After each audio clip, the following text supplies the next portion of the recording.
По барање на граѓаните од безбедносни причини били сечени дрвјата кај острово во општина Аеродром, за кои имаше реакции на социјалните мрежи од граѓаните, за да не се повтори минатогодишната слика кога како последица на невремето имаше паднати гранки на автомобили и луѓе, вели градоначалникот Златко Марин. На прашање на телевизија 21 дали е сигурен дека нема да никнат згради, одговори. На тој плац каде таму што се наоѓа има маркица зацртана веќе 5-6 години. А дали ќе има зграда, не знаеме затоа што никој нема аплицирано. Нема аплицирано за дозвола за градот. Ги контактиравме дел од граѓаните за тоа дали им сметаат, како што вели градоначалникот, дрвјата или не.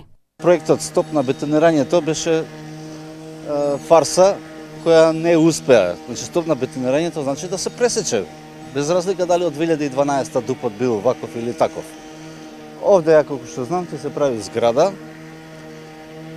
и ако не може тоа да се спречи, значи, овие што работеа овдека, на дрвата рекоа дека расчистуваат терен за да се почне да се прави зграда. Дрвата не, по никој случај, значи треба да се пречисти воздухот, да биде тоа едно добро што единствено можеме да го имаме. Меѓутоа, на жалост, и тоа го немаме. Се повеќе и повеќе, нели, зеленилото ни го уништуваат. Дојдоа пред еден ден, два, ги скасија, ги обновија како да им дадоа живот да живеат нагоре. За 2 дена тие дојдоа и ги сечеа до корен. Од движењето за чист воздух велат дека основно човеково право е чист воздух, почва и вода, а еве каде го гледаат решението на проблемот со сечењето дрвја.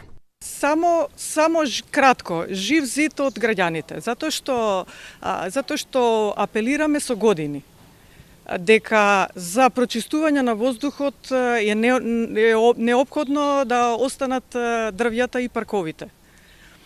Со годините наваму само гледаме како се сечат дрвја, како се намалува зелениот појас во град Скопје и гледаме резултатите од загадувањето.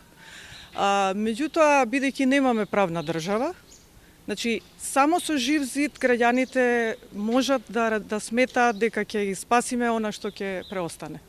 1800 високо израснати дрвја се засадени годинава од буџетот на општина Аеродром. За оваа година предвидени се уште 2200. Во пресрет на одбележувањето на роденденот на општината, го прашавме градоначалникот на што е посебно горд од она што го направил за општината, со што ги истакна градинката Буба Мара, неколкуте улици и реновирани училишта. Роденденот ќе се одбележи во недела во паркот кај авиончета.